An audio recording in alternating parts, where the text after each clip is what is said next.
रासायनिक बलकी के भाग 2 में आइए हम क्या क्या पढ़ेंगे देखते हैं। वेग व्यंजक, वेग स्थिरांक, दूसरा पॉइंट है अभिक्रिया वेग की ताप पर निर्भरता, तीसरा पॉइंट है बच्चों आर्हेनियस समीकरण, चौथा है अभिक्रिया की दर व दर स्थिरांक, पांचवा पॉइंट है अभिक्रिया की आणविकता, छठा पॉइंट है अणु संख्यता एवं अभिक्रिया कोटि में अंतर, और लास्ट पॉइंट है हमारा अभिक्रिया की कोटि। आइए देखते हैं एक एक बिंदु को अपन अध्ययन करेंगे। पहला जो बिंदु है अध्ययन का वो है वेग व्यंजक एवं वेग स्थिरांक। अभिक्रिया वेग का अभिक्रियकों की सांद्रता, अभिक्रियकों मतलब अभिकारकों की सांद्रता के पदों में निरूपण रेट लॉ या वेग नियम कहलाता है। यानी अभिक्रिया वेग को हम अभिकारकों की सांद्रता के पदों में प्रदर्शित करते हैं जब, तो वो क्या कहलाता है बच्चों? वो कहलाता है रेट लॉ या वेग नियम कहलाता है। इसे वेग समीकरण अथवा वेग व्यंजक भी कहते हैं। आइए गणितीय रूप में देखते हैं। एक सामान्य अभिक्रिया पर हम यहाँ पे एक नजर डालेंगे। एक सामान्य अभिक्रिया क्या है? A plus B B is equal to C C plus D D. यहाँ पे वेग जो होता है वो अभिकारकों के सांद्रण के समानुपाती होता है, ये हम पढ़ चुके हैं बच्चों। तो यहाँ पे ए जो है ये क्या है? ये सांद्रण है, पावर जो प्रदर्शित है। वेग बराबर वेग प्रोपोर्शनल टू ए का सांद्रण इंटू बी का सांद्रण, और जब प्रोपोर्शनल चिन्ह हटता है बच्चों तो हमारा आता है एक कांस्टेंट, अर्थात वेग is equal to k e का सांद्रण और बी का सांद्रण। आइए आगे देखते हैं। अब अभिक्रिया वेग हम पढ़ चुके हैं, माइनस कैसे प्रदर्शित करते हैं? Minus d r upon d t is equal to k e का सांद्रण और बी का सांद्रण। यहाँ पे हम देखेंगे कि अभिक्रिया वेग अभिक्रिया की दर बराबर किसके समानुपाती है? अभिकारक के सांद्रण के समानुपाती है। यहाँ हम देखते हैं कि के क्या है बच्चों? समानुपातिक स्थिरांक है, जिसे दर स्थिरांक या वेग स्थिरांक कहते हैं। इसी तरह से यदि अभिकारक का सांद्रण, अभिकारक का सांद्रण को हम मोल प्रति लीटर में प्रदर्शित करते हैं बच्चों। तो यदि अभिकारक का सांद्रण 1 मोल प्रति लीटर लिया जाए तो अभिक्रिया की दर क्या हो जाएगी? K इंटू 1 इंटू 1, अर्थात अभिक्रिया की दर K के बराबर हो जाएगी। आइए आगे देखते हैं।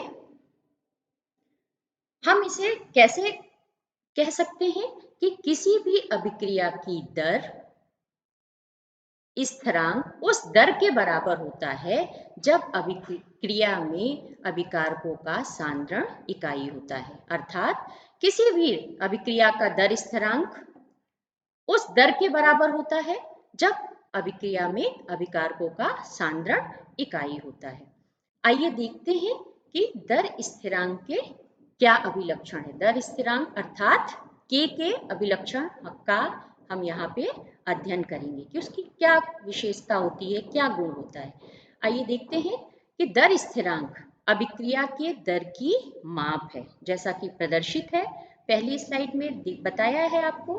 दूसरा जो पॉइंट है कि विभिन्न अभिक्रियाओं में के मान भिन्न भिन्न होते हैं। ऐसा नहीं होगा कि समान अभिक्रियाएं हैं, भिन्न भिन्न प्रकार की अभिक्रियाओं में के का मान जो होगा वो भिन्न भिन्न होगा। तीसरा है जो इसका लक्षण है कि उसी अभिक्रिया के लिए दर स्थिरांक का मान ताप के साथ परिवर्तित होता है, अर्थात जिस अभिक्रिया के लिए दर स्थिरांक निश्चित है उस अभिक्रिया का यदि हम ताप परिवर्तित करते हैं तो दर स्थिरांक का मान जो होगा वो बच्चों ताप के साथ परिवर्तित होगा। चौथा जो पॉइंट है वो है दर स्थिरांक अभिकार के सांद्रण से प्रभावित नहीं होता है, अर्थात जैसा कि पता है अभी आपने देखा ही है कि दर स्थिरांक जो होता है उसके ऊपर अभिकारक के सांद्रण से कोई प्रभाव नहीं पड़ता है कि अभिकारक का सांद्रण कम है या ज्यादा है। तो यहाँ पे हमें ये बात विशेष रूप से ध्यान में रखनी चाहिए कि किसी उत्क्रमणी अभिक्रिया में अग्र अभिक्रिया एवं पश्च अभिक्रिया में K का मान भिन्न भिन्न साम्यावस्था में समान होता है। ये बहुत इंपॉर्टेंट पॉइंट है बच्चों, इसे नोट करिएगा कि किसी भी उत्क्रमणीय अभिक्रिया में, अग्र अभिक्रिया मतलब कि NO प्लस O2 और पश्च अभिक्रिया का मतलब है 2NO2 का वियोजन अभिक्रिया में K का जो मान है वो भिन्न भिन्न साम्यावस्था में समान होता है, अर्थात बदलता नहीं है यहाँ पे K का मान, क्योंकि अभिक्रिया एक ही है।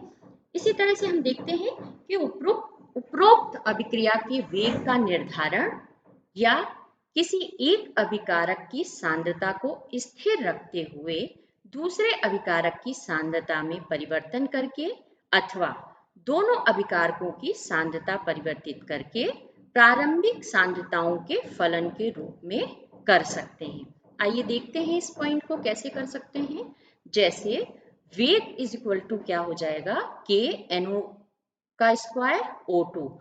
अब अवकलन रूप में हम कैसे लिखेंगे, minus dr/dt is equal to k NO की पावर 2 और O2 चूंकि इसका पावर एक ही है।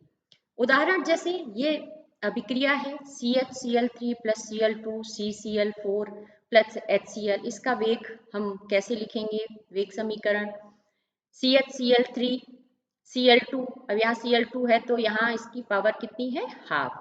इसी तरह से ये दूसरी अभिक्रिया है एस्टर का जल अपघटन, जिसमें बनता है एसिटिक एसिड और एथिल अल्कोहल। तो यहाँ पे चूंकि ये अधिक मात्रा में उपस्थित रहता है तो इसका सांद्रण कम रहता है, अतः इसका वेग समीकरण बराबर क्या होगा, वेग इज इक्वल टू के CH3COO C2H5 का सांद्रण और H2O का पावर 0।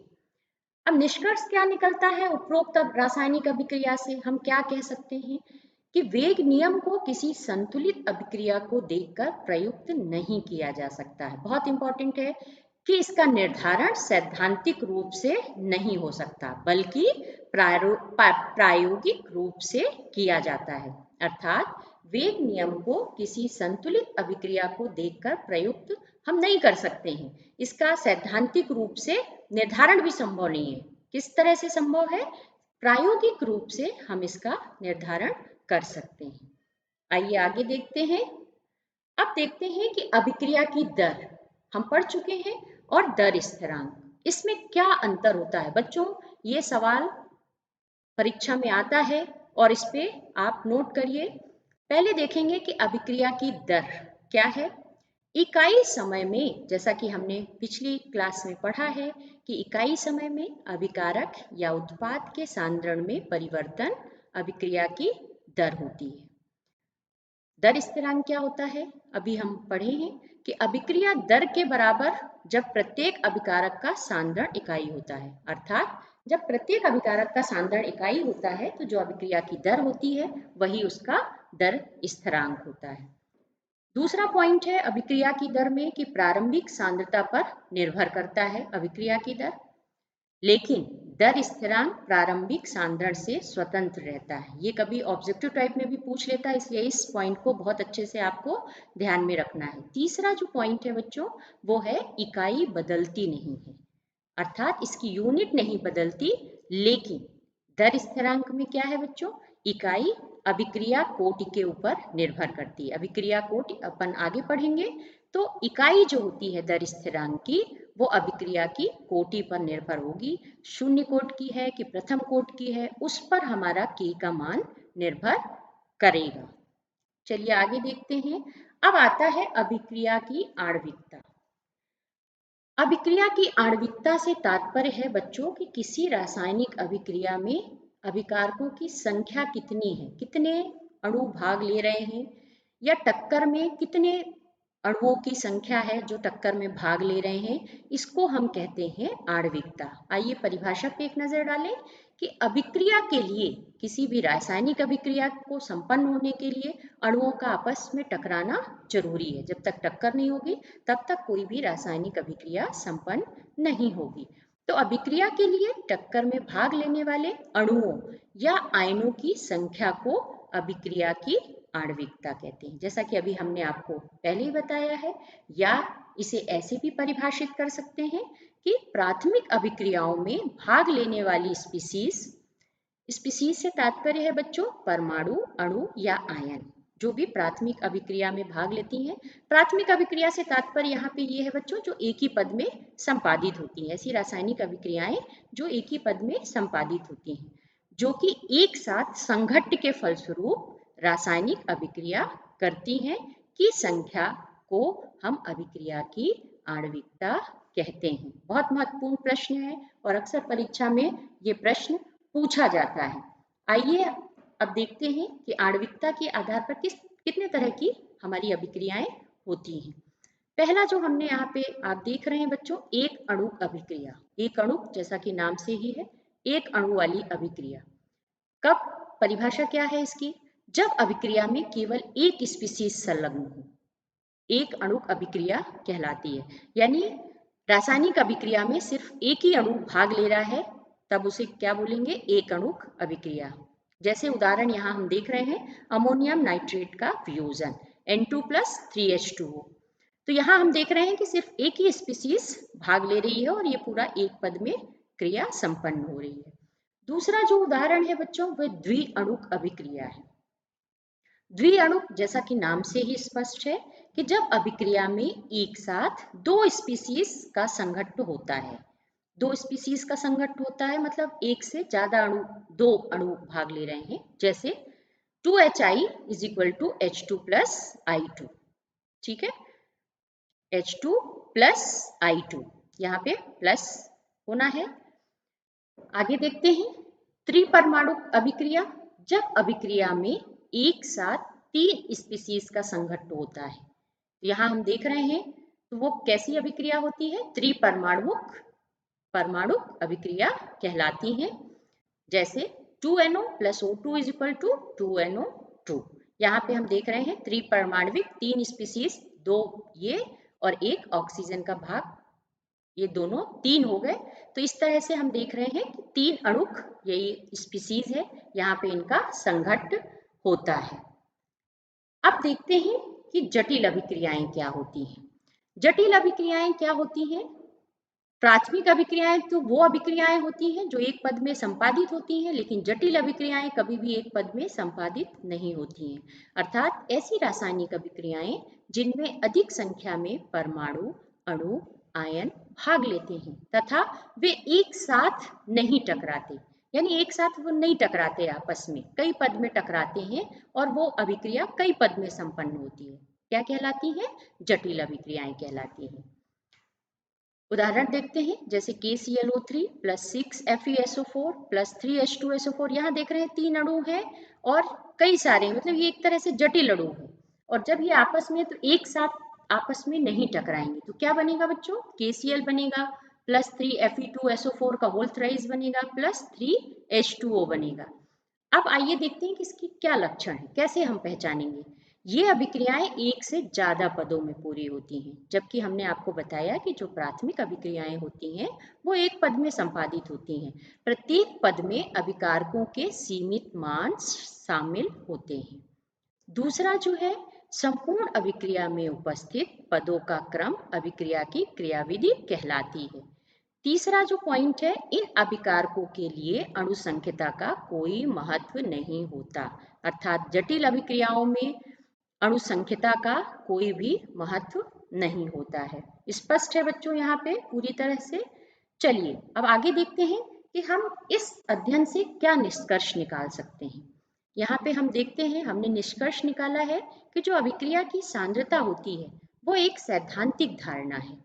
आणविकता शून्य, ऋणात्मक, प्रभाजी, अनिश्चित व काल्पनिक नहीं हो सकती। आणविकता 3 से ज्यादा नहीं हो सकती, क्योंकि 3 से ज्यादा अणु आपस में संघट्ट नहीं हो पाते। संघट्ट का मतलब है आपस में टकराना।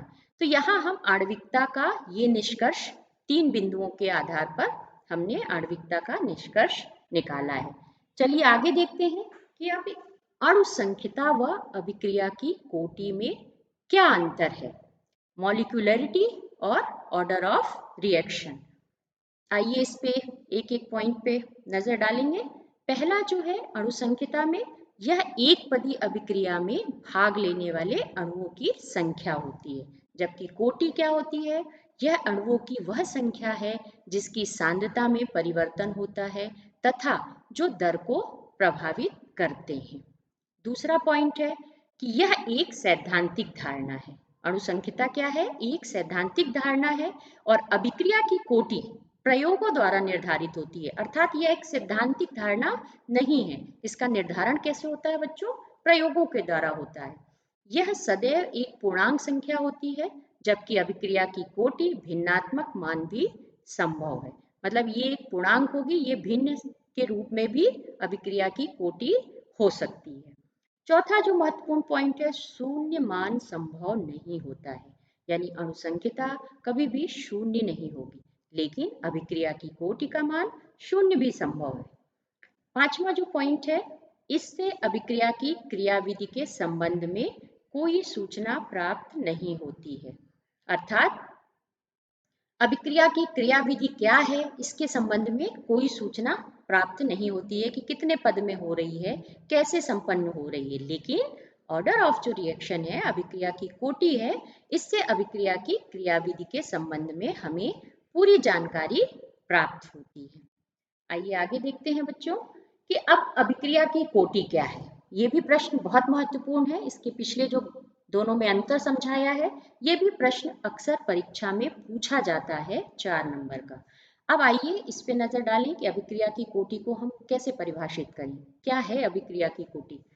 तो यहाँ पे देखेंगे कि किसी अभिक्रिया के वेग नियम व्यंजक में प्रयुक्त सांद्रताओं के घातांकों का योग उस अभिक्रिया की कोटि कहलाती है। अर्थात जो हम सांद्रता प्रयुक्त करते हैं उसमें घात रूप में जो उपस्थित रहती है, उनका योग क्या कहलाता है बच्चों? अभिक्रिया की कोटि, जिसे हम आगे अभी देखेंगे, समझेंगे। अभिक्रिया की कोटि क्या हो सकती है? 0, 1, 2, 3 अथवा भिन्नात्मक भी हो सकती है। फिर अभिक्रिया की कोटि के शून्य होने का अर्थ है कि अभिक्रिया वेग अभिकारकों की सांद्रता पर निर्भर नहीं करता है। बहुत महत्वपूर्ण लाइन है ये, इसे आप अंडरलाइन कर लीजिए।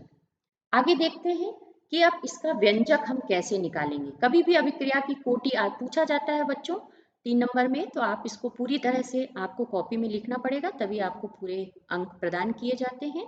एक सामान्य अभिक्रिया, यहाँ पे हम एक सामान्य अभिक्रिया का अध्ययन करेंगे। A plus B is equal to C plus D के लिए वेग क्या होता है? वेग इज इक्वल टू के, ए का सांद्रण और बी का सांद्रण। यहाँ जो सांद्रण यहाँ देख रहे हैं हम x, ए की पावर x और b की पावर y। यहाँ पे जो हम देख रहे हैं कि जो x प्लस वाई है, ये क्या होगा? x plus y is equal to n. जैसा कि घातांकों का, सांद्रण के घातांकों का योग ही अभिक्रिया की कोटि है। यहाँ हम पढ़ चुके हैं अभिक्रिया की कोटि की परिभाषा के रूप में। तो x plus y is equal to n, अर्थात n क्या है? अभिक्रिया की कोटि। यहाँ हम देख लेते हैं वेग, अब k का यहाँ पे मान निकाल लेंगे। वेग डिवाइडेड बाय a की पावर x, b की पावर y, सांद्रता बटे समय इज इक्वल इंटू 1 अपॉन सांद्रता की पावर n। जब a की सांद्रता बराबर हो b की सांद्रता, तो सांद्रता की इकाई क्या हो जाएगी बच्चों? मोल प्रति लीटर, और समय की इकाई क्या हो जाएगी? सेकेंड। अब देखते हैं कि दो तरह की हमें अभिक्रिया इस अध्याय में अध्ययन करना है। शून्य कोट की अभिक्रिया, प्रथम कोट की अभिक्रिया। यहाँ हमने द्वितीय कोट की अभिक्रिया का एक चार्ट ये बच्चों आपको बताया है, और अक्सर परीक्षा में ये भी प्रश्न पूछा जाता है, 1 नंबर में या 2 नंबर में पूछा जा सकता है। शून्य कोट की अभिक्रिया की कोटि कितनी होगी? ऑर्डर ऑफ रिएक्शन 0 होगा। वेग स्थिरांक की इकाई इसकी क्या होगी? Mole litre inverse second inverse. ये बहुत महत्वपूर्ण है, एक सवाल दे देते हैं उसमें इकाई लिखी रहती है और आपको पहचानना होता है कि ये किस कोटि की अभिक्रिया है। प्रथम कोटि की अभिक्रिया के लिए कोटि क्या होगी? 1, और इसका जो इकाई होगी सेकेंड इनवर्स होगी। द्वितीय कोटि की अभिक्रिया की कोटि क्या होगी? 2 होगी, और इसकी जो यूनिट होगी बच्चों वो mole inverse litre second inverse. तो ये जो यूनिट्स हैं बच्चों, इनको आपको अच्छे से समझना है और इनको अपने को याद भी करना है। इसी से संबंधित प्रश्न परीक्षा में पूछे जाते हैं। यूनिट दी रहती है, सिंपल प्रश्न रहता है और बच्चे नहीं कर पाते। आइए आगे एक प्रश्न देखते हैं। जैसे एक प्रश्न है, वेग स्थिरांकों से अभिक्रिया की कोटि की पहचान कीजिए। k is equal to 2.3 multiply 10⁻⁴ litre mole inverse s second inverse. k is equal to 3 into 10⁻⁴ second inverse. अब यहाँ हमें कुछ सॉल्व नहीं करना है, सिर्फ यूनिट से ही हम यहाँ पे प्रश्न का उत्तर दे सकते हैं।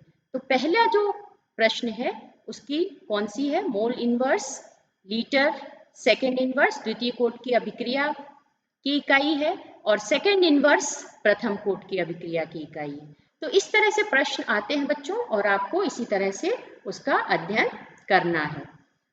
चलिए बच्चों, अभी तक हमने जितना पढ़ा है उन के संबंधित प्रश्नों पर एक नज़र डालेंगे। आशा है कि आपको यहाँ तक का समझ में आ गया होगा और आपने अपनी कॉपी में नोट भी किया होगा। आइए कुछ महत्वपूर्ण प्रश्न पे नज़र डालें। पहला प्रश्न है बच्चों, वेग स्थिरांक क्या है, व्यंजक निगमित कीजिए।